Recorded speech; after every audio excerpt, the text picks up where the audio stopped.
Hello monsters and welcome!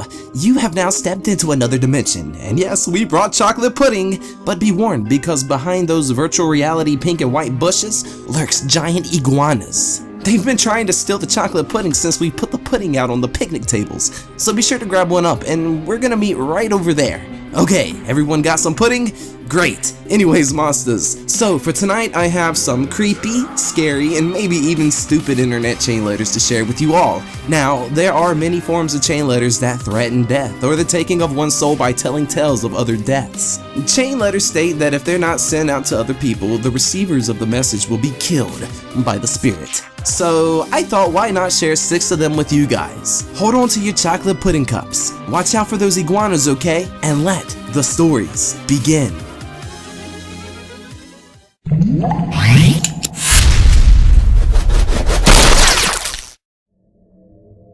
Webcam.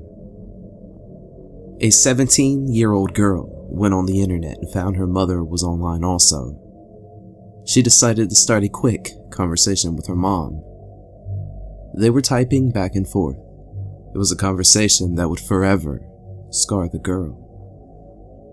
Hey sweetheart, are you having a nice time at your dad's house? Yeah, it's pretty cool. You know, considering he's not here. Oh really? Where is he? He left a note saying he was going to the store or something like that. Hey, you have your webcam on now, don't you? Sure I do. And Kenny bought it for me. Cool! Try it out. Alrighty. Oh god, Mom. What are you wearing?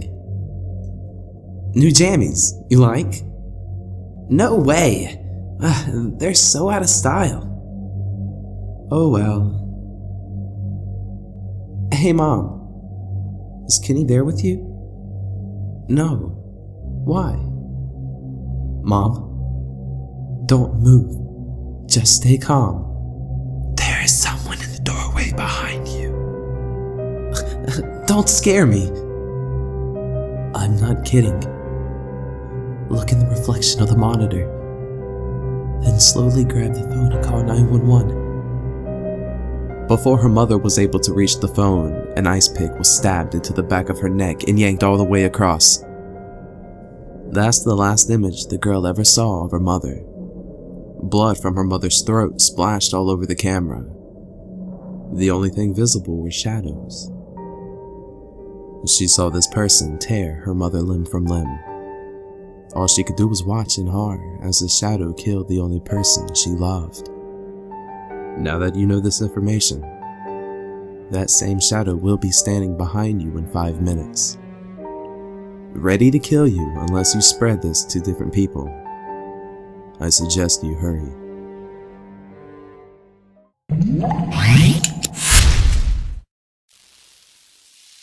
Clown face. Hey Ben, what's up? Nothing much. About to go to a party. You? Haha, nice. Just staying in for the night. I have this huge favor to ask of you. Yeah? What?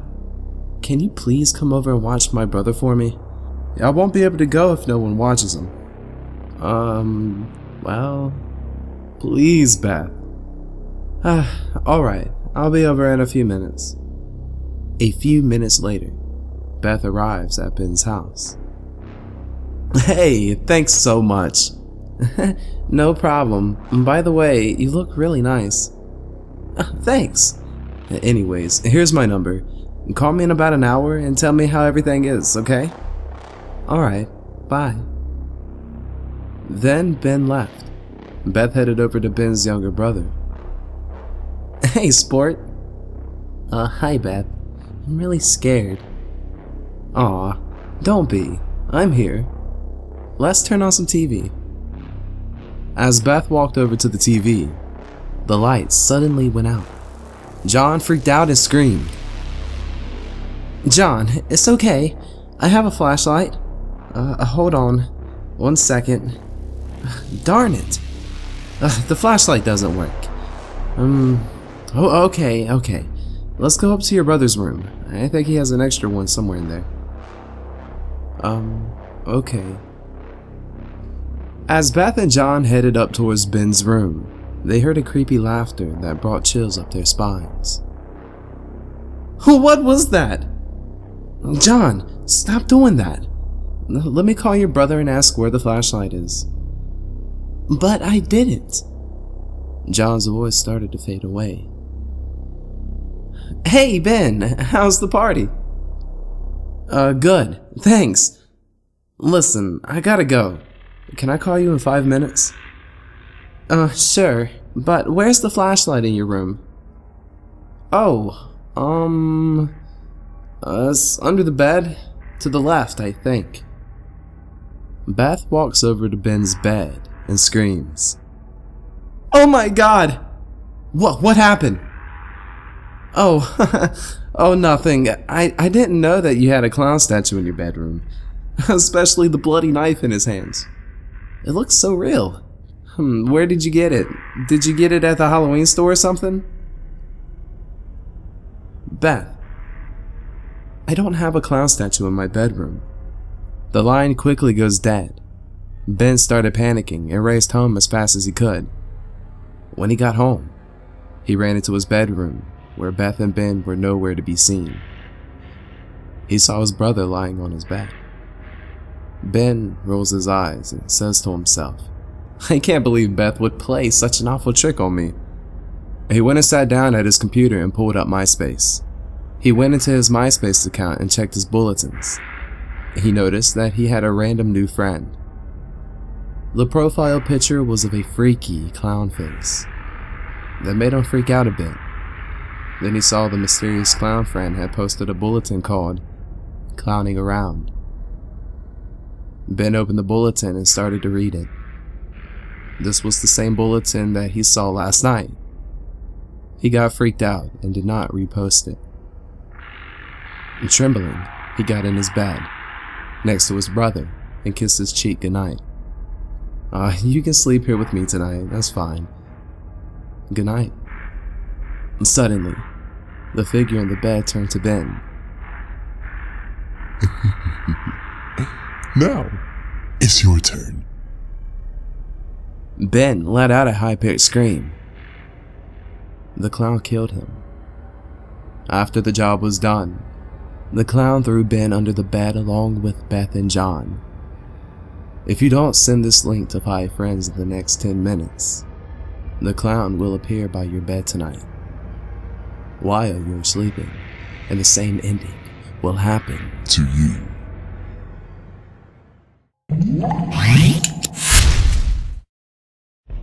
Ashley. There was once a girl named Ashley Hallagy who had a boyfriend named Jack. Jack was the most popular guy in school. The 3 most popular girls were Courtney, Ashley, and Emma. Jack thought Ashley was okay, but he really liked Courtney. Courtney liked Jack also. Well, of course she did. Everyone did. Ashley and Courtney were worst enemies. Courtney tried to steal Jack away every time she had the chance. One day, Courtney asked Jack if he wanted to go to the movies. Ashley heard everything. What movie? What movie theater? And what time? Jack asked Courtney. That night, Ashley followed Jack and Courtney to the movie theater. Ashley sat right behind them. She watched them get close to each other and kiss. Not only did they kiss, but they practically got it on in the theater. Courtney asked Jack, "Do you want to come to my place and skip this boring movie?" He replied, "Hell yes." Ashley followed them back and peeked through Courtney's window.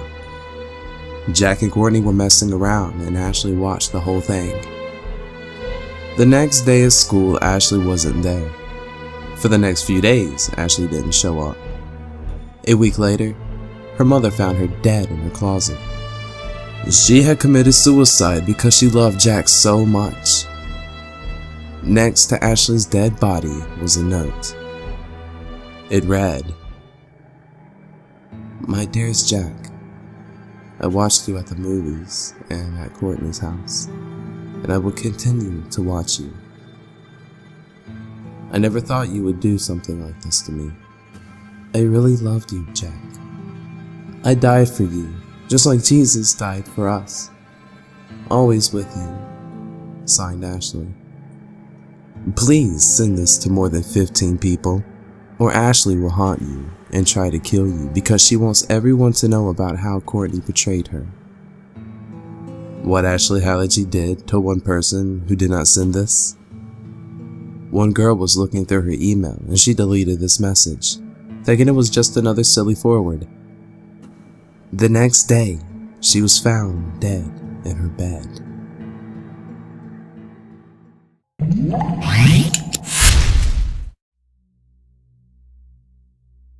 Hello and goodbye. Have you started reading?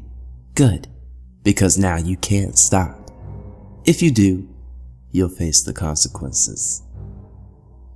Hello, my name is, well, you can call me whatever you want because I don't have a name.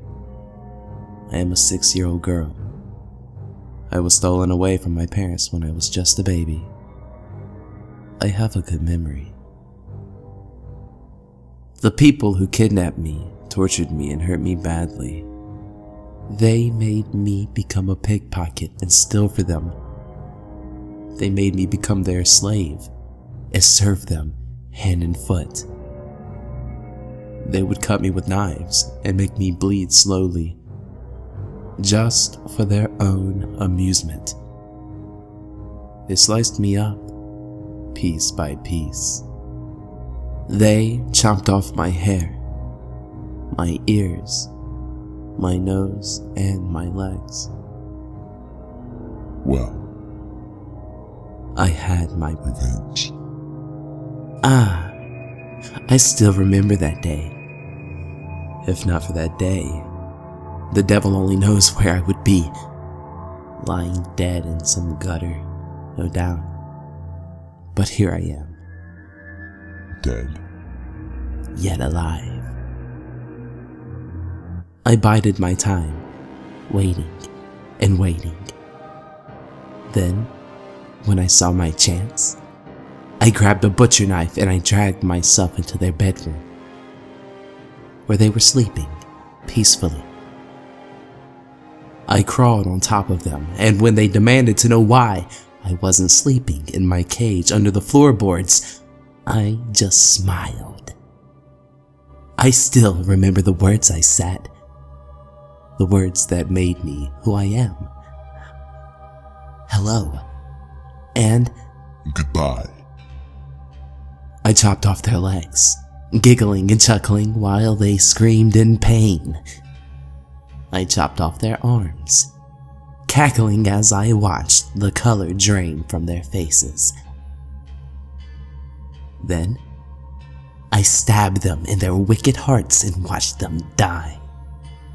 Killing is the only thing that keeps me sane. I needed to live. I call myself The Creeper. and I think you might just be my next victim. But since I am nice, I'm giving you a chance to live. If you share this with the title, Hello and Goodbye, with at least 10 people in the next 10 minutes, I'll let you live.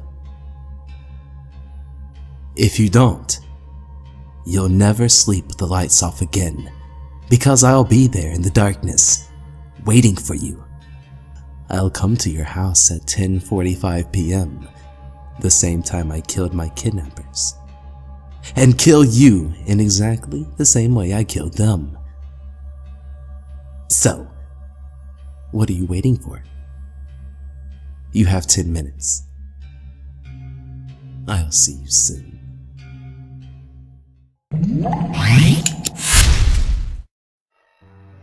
I need help. A 14-year-old girl named Ruth was sitting at her home eating tacos while babysitting her little brother. Her parents were out getting drunk. At 9 p.m., She put her brother to bed and he fell asleep immediately. She watched TV for a while and at 1:27 a.m., the phone rang.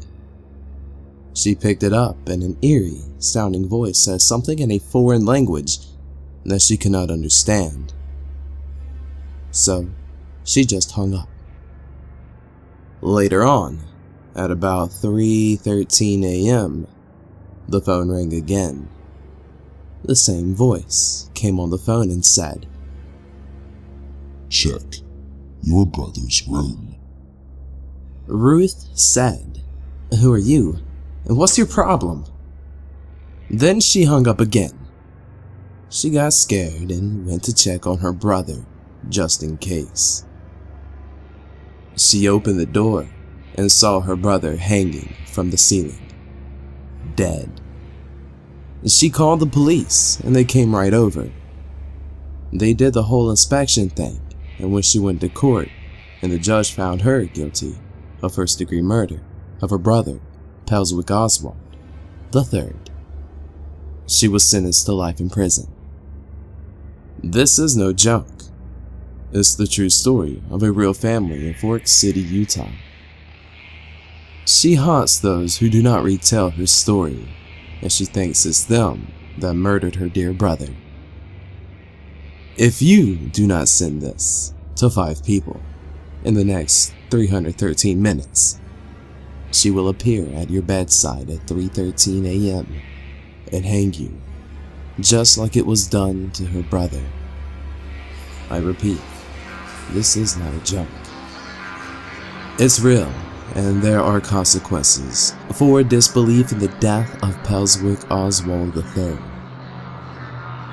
Send this to your friends with the title, What a Nasty Girl. Start sending it now, before it's too late.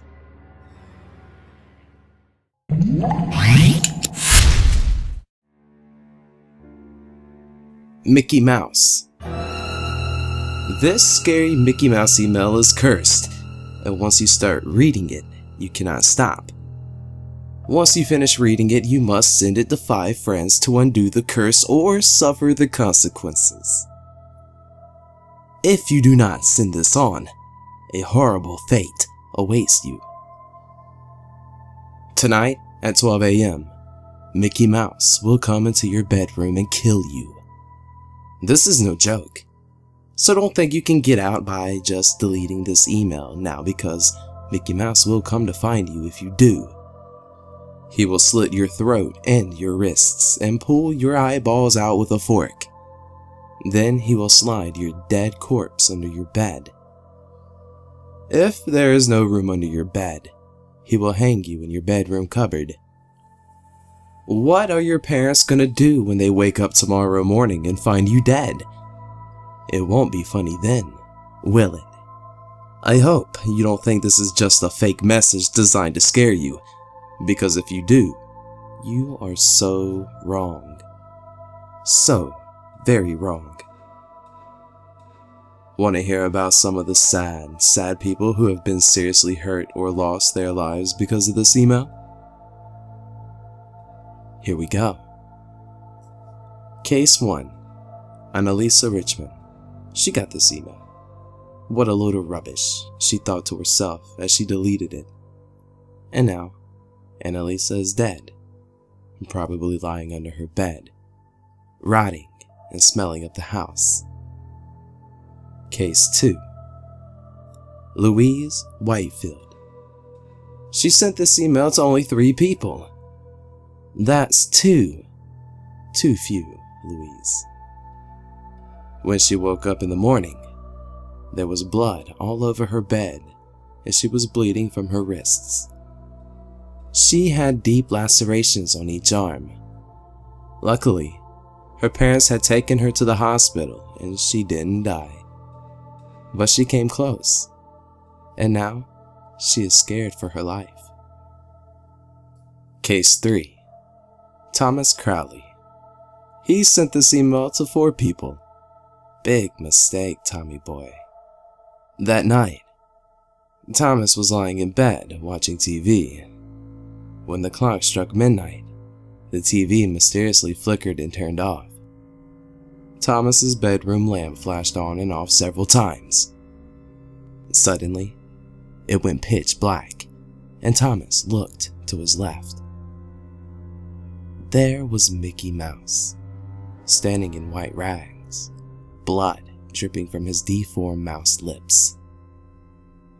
He began squeaking in a high-pitched voice as he raised up his right hand.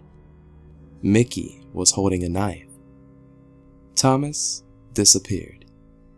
He was never seen again. This is just a warning. The only way to undo the curse is to send this email, or else look into a mirror in a darkened room and softly sing the Mickey Mouse song.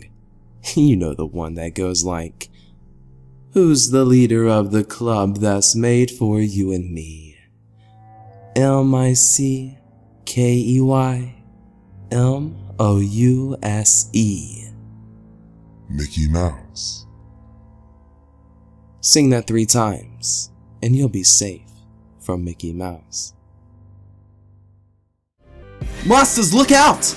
The giant iguanas are ambushing us from the left. Alright everyone, remember what we practiced. Monsters, let's form a line and activate our Power Ranger morphers and prepare to unleash the Care Bears Stare!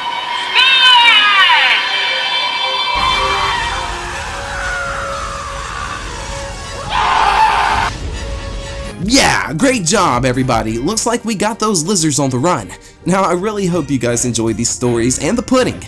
Now on your way out, be sure to drop a comment below. The random question for tonight is, what kind of lizard would you want to be?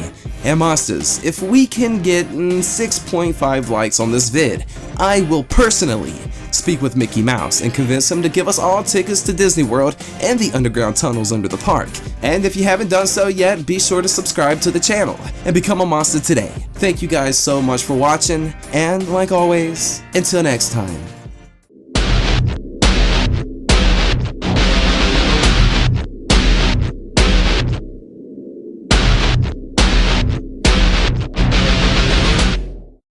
Care Bears countdown. 4, 3, 2, 1. Who's that coming from somewhere up in the sky?